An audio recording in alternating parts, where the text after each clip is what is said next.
नमस्कार। आज हम रेकी और मन की शक्ति पर हुए एक सेमिनार के कुछ बहुत ही दिलचस्प आइडियाज को समझने जा रहे हैं। तो चलिए इस सार्वभौमिक ऊर्जा की दुनिया में उतरते हैं।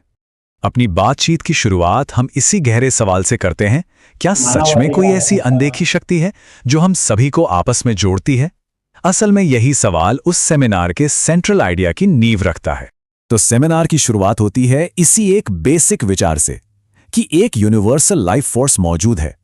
ये एक ऐसी एनर्जी है जो हमें दिखाई तो नहीं देती, पर ऐसा माना जाता है कि ये पूरे ब्रह्मांड में हर जगह मौजूद है। तो ये रेकी आखिर है क्या? इसे सार्वभौमिक जीवन ऊर्जा या यूनिवर्सल लाइफ एनर्जी के रूप में जाना जाता है। ये बिना छुए हील करने की एक बहुत पुरानी टेक्निक है, और सबसे दिलचस्प बात यह है कि इसका जिक्र अथर्ववेद में भी मिलता है। सेमिनार के स्पीकर डॉक्टर मिश्रा के इस कोट में एक बहुत जरूरी बात छिपी है। वो कहते हैं कि ये एनर्जी कोई बाहर की चीज नहीं है, बल्कि ये तो हर इंसान के अंदर ही मौजूद है, बस हम इससे अनजान हैं। अच्छा, तो ये जो ऊर्जा है ये हमारे मन से जुड़ी हुई है।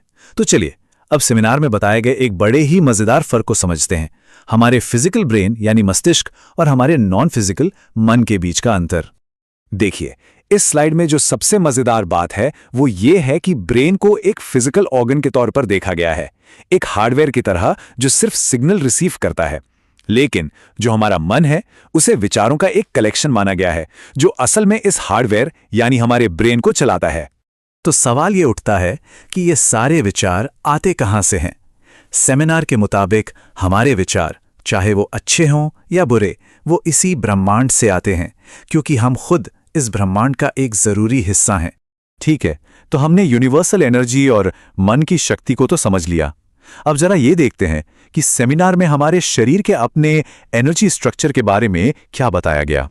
यहीं पर बात आती है आभा मंडल या ऑरा की। इसे हमारे शरीर के चारों ओर का एक एनर्जी फील्ड माना जाता है, और दिलचस्प बात यह है कि इसकी मजबूती सीधे सीधे हमारे सेहत और हमारे कर्मों से जुड़ी होती है। ऐसा माना जाता है कि अच्छे इरादे इसे मजबूत बनाते हैं, जबकि नेगेटिविटी इसे कमजोर कर सकती है। तो ये ऑरा बनती कैसे है? माना जाता है कि ये चक्रों से निकलने वाली एनर्जी से बनती है। सेमिनार में शरीर के इन 7 मेन एनर्जी सेंटर्स की बात की गई, जो मूलाधार से शुरू होते हैं। इन्हीं को हमारी एनर्जी सिस्टम का बेस माना जाता है। तो भाई, इस सारी जानकारी को असल जिंदगी में उतारा कैसे जाए?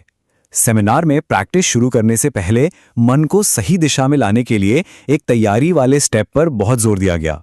इसके लिए कुछ आसान लेकिन बहुत पावरफुल डेली संकल्प सुझाए गए हैं, जैसे कि आज मैं खुश रहूंगा, आज मैं सबको माफ कर दूंगा, आज मैं अपना काम पूरी ईमानदारी से करूंगा, और आज मैं अपने माता पिता और टीचर्स का शुक्रिया अदा करूंगा।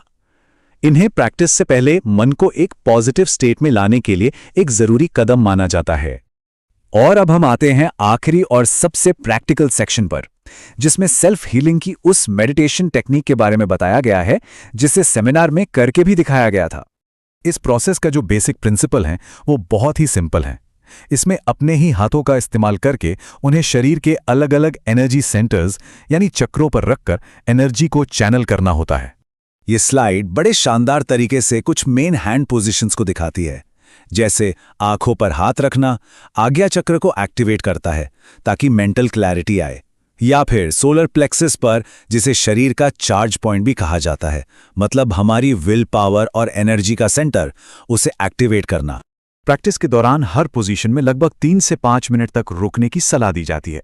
इस दौरान पूरा फोकस इस बात पर होता है कि हाथों से शरीर में बहती हुई एनर्जी को महसूस किया जा सके।